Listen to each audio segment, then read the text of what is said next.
and the newly produced HIVs bud off of its surface. And there's a picture of a helper T cell with all these zillions of little HIVs budding off of its surface. Electron micrograph, pretty insidious. And so they're talking about disabling the CCR5 gene. And they found drugs that have done that. And they're currently probably in the experimental phase. Okay? So if you don't have the CCR5 protein, the HIV can attach to the CD4, but it can't get in. So it's pretty much helpless. Defective CCR5 never makes it to the surface. Okay? A little bit about Ebola and how it works. Very nasty. The reason they've never made vaccines against Ebola virus is because the people generally don't live long enough to generate antibodies. Very many. Occasionally someone will live though, and they have used antibodies off those folks to give to people who contract the disease.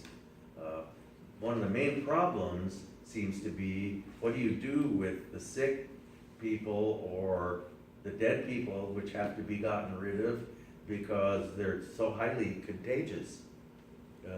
That's the main way people tend to get the disease, is coming in contact with sick people or dead people. And there are a whole bunch of different strains of Ebola virus.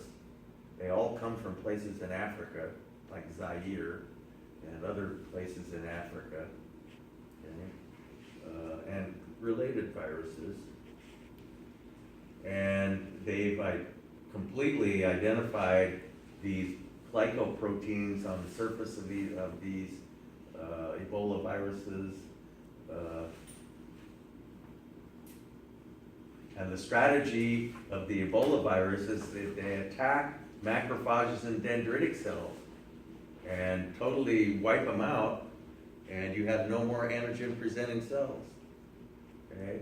Plus, it causes the macrophages and dendritic cells are made to synthesize false targets which resemble the receptors on the surface of the Ebola. So here you have zillions of these little receptors that look just like the ones on the surface of the virus, and our immune system busies itself with attacking them, so that it makes it harder for them to attack the virus. Very insidious disease. Okay? And once they get in the liver, that's pretty much, they spread really, this doesn't take very long either. They spread very dramatically. And a little bit about the treatment, providing lots of intravenous fluids seems to help a little bit. And more targeted strategies include the injection of antibodies from survivors or engineered antibody drugs.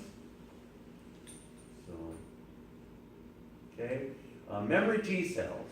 Haven't talked much about these, but if you have memory T cells, you don't have to have presentation. I mean, once the antigen is present, you don't have to go through any of this antigen processing and presentation. And you have memory T cells, which bypasses that, and you have memory B cells, which don't have to bump into a T cell in order to be activated. So you immediately have activated T cells that start making interleukins, and activated B cells that start proliferating into plasma cells, and so that the so-called secondary immune response is what I'm describing here. Okay, so that when you have these memory cells, you bypass all these time-consuming steps, and you mount a hugely potent immune response in about a day. Okay, and the pathogen doesn't have a chance. Okay, here is some good terminology. Okay, active immunity is when you have memory cells. The only way you can naturally acquire memory cells is to get the disease. okay? Passive immunity always consists of that which you get from antibodies, and the antibodies could come from someone else, okay? The antibodies don't have to be your antibodies. They can come from a horse, they can come from your mother through breast milk or whatever, okay? They can traverse the placenta, okay? Artificially acquired immunity consists of vaccines. The tricky part is that you've got to give the patient an exposure to the antigens without exposing them to a virulent pathogen, okay? You need to attenuate the pathogen somehow so that it's non-harmful, and that's the tricky part. If you could just take a potato peeler and strip the antigens off the surface, see, I'm kidding, and give them to the patient, and then the patient just could mount the immune response to the antigens without the pathogen even being there. That would be ideal, but that doesn't seem possible. So they have ways to attenuate the pathogen, but it's tricky. If you don't do a good job, the person will get the disease. Why did some vaccines you need Boosters? Yeah. For some reason, the memory cells don't seem to hang around as long for some diseases as they do for others. Okay? And they also tend to give boosters for more serious diseases too that are more worrisome. Having grown up in Southeast Asia, I've had every booster and combination of things you could ever imagine. My immunization document looked like a Bible, you know.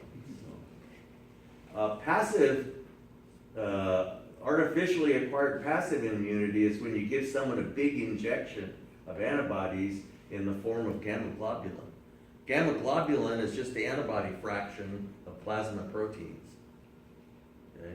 There's a certain fraction of our plasma proteins called the gamma globulins. There are alpha globulins that are something else. And gamma globulin is a type of protein. And so they isolate the gamma fraction of our plasma proteins and give that. And it could be from, you know, a horse or, you know, probably not from humans, I would guess. So, and antivenoms, they're giving you basically, usually, and they always want to know if you're allergic to horse or wherever they got the antibodies.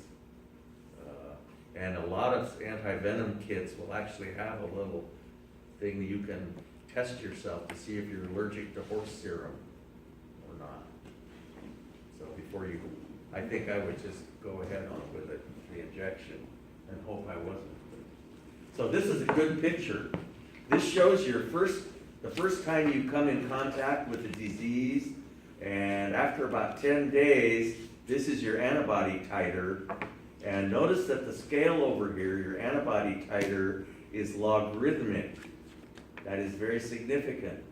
So your antibody titer is about 10. I don't know what the units are there. Okay? So this is your first time around. And so you have the disease for quite a while, and then you're exposed to it a subsequent time, could be years later, and this is your response. And your response, instead of an antibody titer of 10, it's almost 100,000. So that's profound, you know.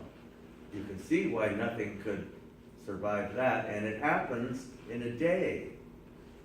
Okay? And the reason why is you bypass all those little steps where all these things have to bump into each other and all that stuff. Okay? So the cell-mediated response and the antibody-mediated response always happen together. And there are certain aspects of the cell-mediated response that are required to have an effective antibody-mediated response. For instance, the activated B, to become activated, the B cell actually has to couple with a helper T cell, and not only that, it needs the presence of interleukin-2 in order to, and other interleukins as well, probably. So The antibody-mediated response is highly dependent on the cell-mediated response. And we need IgG to activate complement, even if it's cancer cells. IgG will become bound to antigens on cancer cells, and complement will be activated, and you can destroy the cancer cells that way as well. Okay? So, you see they both always happen. And a little plug for psychoneuroimmunology is if you have a positive attitude, it definitely pumps up your immune system. There's no doubt about it. The endorphins released. People who do aerobic exercise have been proven to have a more effective immune system just because endorphins have been found to pump up the immune system. It's been conclusively proven that endorphins, which are released during aerobic exercise and are released when you have a positive attitude. And there are whole books on psychoneuroimmunology. You're supposed to visualize the T cells and B cells. Actually, if you visualize that, maybe you can actually sort of urge them on to win the fight for you and that type of thing. And I put this in as a plug for psychoneuroimmunology because where I taught before, psychology majors were required to take A&P, so I wanted them to think that I was doing a little something for them, you know, so a little politics there. But there's no doubt about it, if you have a positive attitude, you'll get better faster. So that's all I have. What do we have on Wednesday? Lab final. What do we have next Monday? Lecture final.